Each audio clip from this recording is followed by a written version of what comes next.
¿Te has puesto a pensar cómo una computadora, esa misma que usas para jugar, ver videos o escribir en clase, es capaz de entender todo lo que hacemos? Aunque parezca magia, todo empieza con algo increíblemente simple, unos y ceros, código binario. Así es, toda la información que ves en pantalla, ya sea una foto, un texto, un efecto de sonido o incluso un video en 4K, está hecho con la misma base, combinaciones de ceros y unos, lo que conocemos como el código binario. Pero, ¿cómo es posible que solo con dos números se pueda representar absolutamente todo, desde la letra A hasta cosas inimaginables en juegos? En este video te voy a explicar de forma clara y sencilla lo que es un bit y qué es un byte, y cómo estas dos unidades de información están en el corazón de todo lo que es el mundo digital. Para entender cómo funciona una computadora por dentro, primero necesitamos conocer su lenguaje básico, y ese lenguaje parte de algo llamado bit. La palabra bit viene del inglés binary digit, que significa literalmente dígito binario. ¿Y qué es un dígito binario? Simple, es un número que solo puede tener dos valores posibles, 0 o 1, nada más. Pero detrás de esa simplicidad hay un mundo entero de tecnología.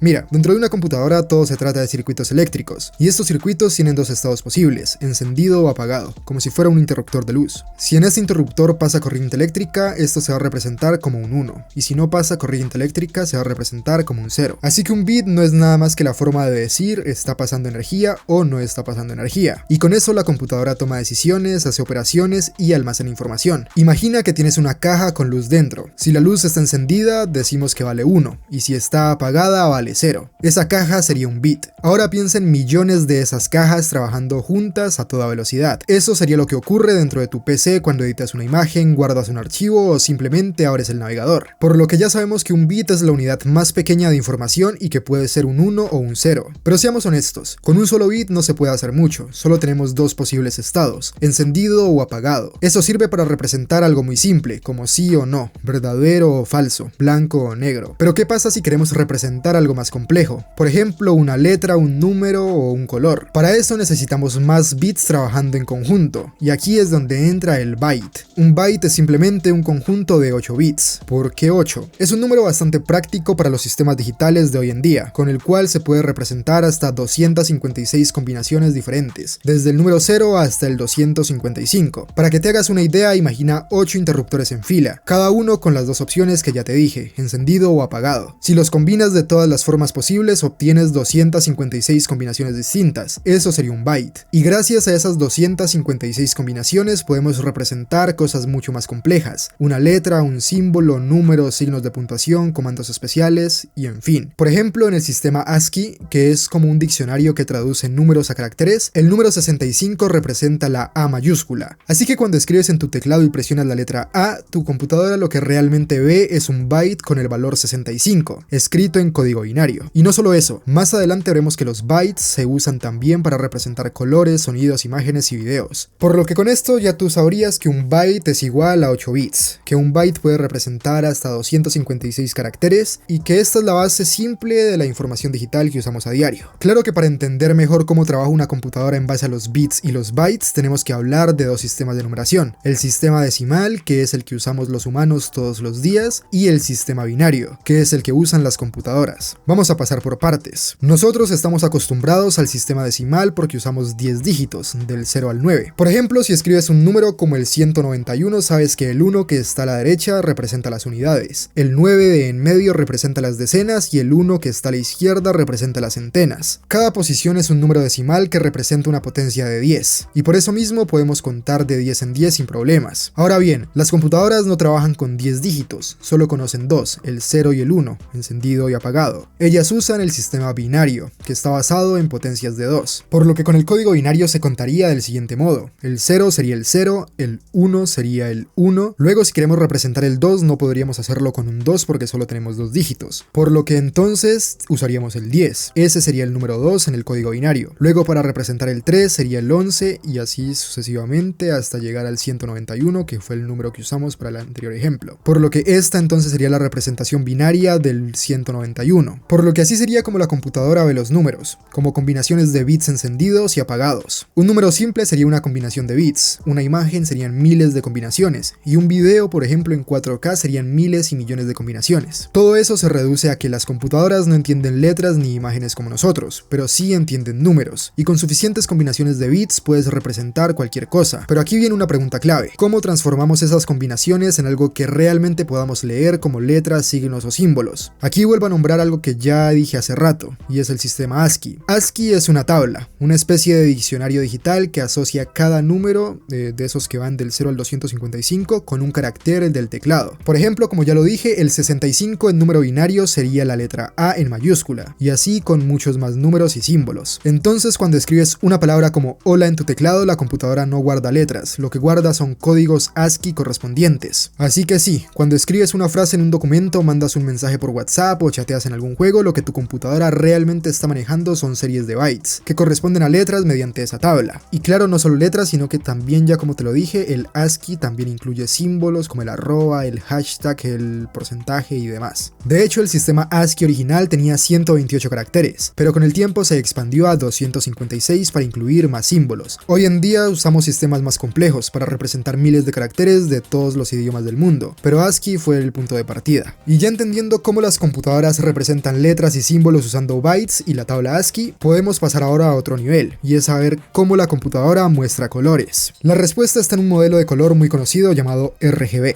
Entre más RGB, más FPS. Las siglas son de los colores en inglés, red, green y blue. ¿Y por qué estos tres colores? Porque con solo estos tres combinados en diferentes intensidades podemos crear casi cualquier color visible por el ojo humano. Así es como funcionan las pantallas. Cada píxel de tu monitor tiene dentro subpíxeles, uno rojo, uno verde y uno azul. Y cada uno de estos subpíxeles puede encenderse con distinta intensidad para formar un color. ¿Cómo representamos esas intensidades con datos digitales? Usamos un byte para cada color. Recuerda que un byte tiene 8 bits, y con eso podemos representar valores de entre el 0 al 255. Entonces el rojo puede tener un valor de 0 a 255, el verde del 0 al 255 y el azul del 0 al 255. Si los tres valores son 0, el resultado es negro, porque ninguna luz va a estar encendida. Y si estos tres cuentan con un valor del 255, que es el número más alto, el resultado va a ser blanco, ya que toda la luz va a estar encendida. Si de estos tres subpíxeles solo uno está recibiendo su señal al máximo y los otros dos están apagados, el píxel va a tomar el color del subpíxel que está recibiendo toda la cantidad de corriente. Por lo que si tienes, por ejemplo, 255, 0 y 0, solo se va a encender el canal rojo y por ende el píxel va a ser rojo. Si tienes 0, 255 y 0, el color que vamos a percibir en el píxel va a ser verde. Y si es 0, 0, 255 va a ser azul. Claro que la magia ocurre cuando empezamos a combinar los colores. Por ejemplo, 255, 255 y 0 sería rojo más verde igual a amarillo, ya que el subpíxel azul aquí no estaría haciendo nada, estaría apagado. Si recibimos una señal 0, 255, 255, sería verde más azul igual a un azul un poco más claro. Y así podemos crear millones de combinaciones, en base a encender y apagar los píxeles. Claro que no solo usando ceros y 255, sino que también valores que se encuentren en el medio de estos dos números. Por lo que variando ligeramente los tres valores de estos subpíxeles podemos obtener tonos piel, cielo, sombras, texturas, fuego, agua, lo que sea. Como cada color necesita 3 bytes, uno por cada canal de cada subpíxel, eso significa que cada píxel en tu pantalla ocupa al menos 24 bits, o sea 3 bytes por píxel. Y si tu pantalla por ejemplo es 1080p, o sea Full HD, estarías viendo más de 2 millones de píxeles, y cada uno de esos cuenta con 3 bytes de información, por lo que ya ahorita mismo te estarás imaginando la cantidad de datos que se están procesando solo para mostrarte una imagen. Por eso los bytes también son la base del color digital, y al combinar millones de estos valores a toda velocidad, tu computadora crea imágenes, fondos, texturas, las animaciones de los juegos y todo lo que ves en pantalla. Todo esto gracias a unos y ceros. Y ya que sabemos cómo podemos representar un color en base a 3 bytes, pasemos ahora a ver cómo se representa una imagen completa. Y ya habiendo pasado por lo que dije a lo largo del video, esto es un poco más fácil, ya que esto solo se da uniendo muchos colores juntos en una cuadrícula de píxeles. Un píxel es la unidad más pequeña de una imagen digital. Podemos imaginarlo como un cuadrito diminuto que tiene un solo color. Cuando agrupamos millones de esos cuadritos, logramos formar una imagen que nuestro cerebro interpreta como algo coherente. Una persona, un paisaje, un icono, lo que sea. Si haces zoom a una imagen con muy baja resolución, puedes ver cada píxel claramente. Pero claro que en una imagen de alta resolución los píxeles son tan pequeños y están tan juntos que la imagen parece completamente suave y detallada. Poniendo un ejemplo, una imagen pequeña de 100 por 100 píxeles tiene 10.000 píxeles en total. Como cada píxel necesita 3 bytes, esa imagen contiene 30.000 bytes. Ahora, si hablamos de una imagen en Full HD, que vendría siendo 1920 por 1080, hablamos de más de 2 millones de píxeles. y esto se traduce a más de 6 millones de bytes, unos 6 megabytes, solamente para la información de color, y esto de una imagen. Y eso sin contar la compresión o los metadatos que suelen incluir los archivos de imagen. Lo increíble es que a partir de algo tan simple como unos y ceros podemos representar desde una simple carita feliz hasta una foto en 4K o un atardecer en la playa, todo lo que puedas imaginarte. Las computadoras no ven las imágenes como nosotros, ellas solo entienden los números y son capaces de representar esos números con imágenes para que nosotros los entendamos. Hasta aquí ya entendimos cómo funciona una imagen digital, una cuadrícula de píxeles, cada uno con su propio color, el cual se representa con bytes. Pero entonces, ¿cómo pasamos de una imagen estática a un video? Muy simple, un video no es nada más que una serie de imágenes mostrada una tras otra muy rápido, los famosos FPS, fotogramas por segundo. A cada imagen individual dentro de un video se le llama frame o cuadro, y la velocidad con la que se muestra se mide en cuadros por segundo o FPS, frames por segundo. Por ejemplo, un video de 30 FPS muestra 30 imágenes distintas por segundo. Entonces, si una sola imagen, como ya lo vimos, puede pesar varios megabytes, imagina un video que contiene cientos o miles de imágenes por minuto. Si hablamos de un ejemplo más práctico, supongamos que grabas un video en Full HD a 30 FPS. En un segundo tienes 30 cuadros. Si multiplicamos esos cuadros por 6 megabytes, serían 180 megabytes. 10 segundos ya serían 1.8 gigabytes de datos. Y en un minuto completo serían más de 10 gigabytes. Una locura. Pero por eso existen algoritmos de compresión de video, como el H264 o el HEVC, que permiten reducir ese peso sin perder demasiada calidad. Pero lo más importante aquí es entender que, al igual que las imágenes, los videos están hechos completamente de bytes, organizados de manera que la computadora sepa de qué color debe ir cada píxel, en qué posición debe estar y cuándo debe mostrarse y en qué secuencia. Incluso cosas como los efectos especiales, transiciones o subtítulos se agregan manipulando estos datos, siempre basados en unos y ceros. Pero ¿qué pasa con el sonido? La respuesta está en base a un proceso llamado digitalización. Para que la computadora pueda entender un sonido necesita convertir las ondas sonoras en datos digitales. Una onda sonora es básicamente la vibración de las partículas en el aire. Estas ondas producen lo que percibimos como sonido. La clave aquí es que una onda sonora es continua, puede tener infinitos puntos intermedios, pero las computadoras necesitan convertir todo eso en algo finito, es decir, en números discretos, algo que se pueda medir, porque solo pueden trabajar con datos que estén en formas de unos y ceros. Para hacer esto el sonido se muestrea. Lo que hace la computadora es tomar muestras de la onda sonora en ciertos momentos específicos, a eso se le conoce como muestreo. Cuanto más frecuentemente se tomen esas muestras, mejor será la calidad de sonido. Por ejemplo, si cuentas con un archivo de audio de 44.1 kHz, eso significa que se toman 44.100 muestras por segundo. Cada una de estas muestras será un valor numérico que la computadora pueda entender. Ahora, cada muestra tiene un valor de amplitud, eso es cuán fuerte o cuán suave es el sonido en ese momento específico. A este valor de amplitud se le llama bit depth o profundidad de bits. Los archivos de audio más comunes, como los archivos WAV o MP3, suelen tener una profundidad de 16 bits, lo que permite 65.536 niveles diferentes de amplitud. Entonces, un archivo de música no es más que una gran secuencia de números, al igual que todo lo que hemos estado viendo, donde cada número representa el valor de la onda sonora en un punto específico, y esos números se convierten en bytes. Ahora bien, entonces cuando escuchas música en tu celular o en tu computadora, lo que realmente está sucediendo es esto. La onda sonora se digitaliza mediante el proceso de muestreo. La computadora convierte cada una de esas muestras en un número que es representado por un byte, y ese conjunto de bytes, ya sea comprimido o no, se convierte en la música o el sonido que escuchamos. De esta forma el sonido también está hecho de bytes, y al igual que las imágenes, el audio es simplemente una secuencia de datos que tu computadora organiza, procesa y te representa de manera que se convierte en algo comprensible para ti. Por lo que ahí lo tienes. Ya hemos recorrido juntos un camino largo desde los fundamentos más básicos de cómo las computadoras procesan información hasta cómo representan imágenes, video y sonido. En resumen, todos los medios digitales con los que interactuamos a diario, ya sean imágenes, videos y sonido, al final están hechos de bytes. Todo parte del código binario. Esos pequeños bloques de información, al unirse y organizarse de la manera correcta, crean el vasto mundo digital que vemos y escuchamos todos los días. Así que la próxima vez que uses tu computadora o tu teléfono, piensa en esos pequeños unos y ceros que están trabajando a toda velocidad para hacer posible todo lo que haces. La tecnología digital es un mundo más que solo pantallas o dispositivos. Es un mundo más complejo de datos que al final crea todo lo que experimentamos. Así que si te ha gustado el video, no olvides darle un me gusta, suscribirte al canal y activar la campanita para no perderte más contenido como este. Gracias por haber llegado hasta aquí y adiós.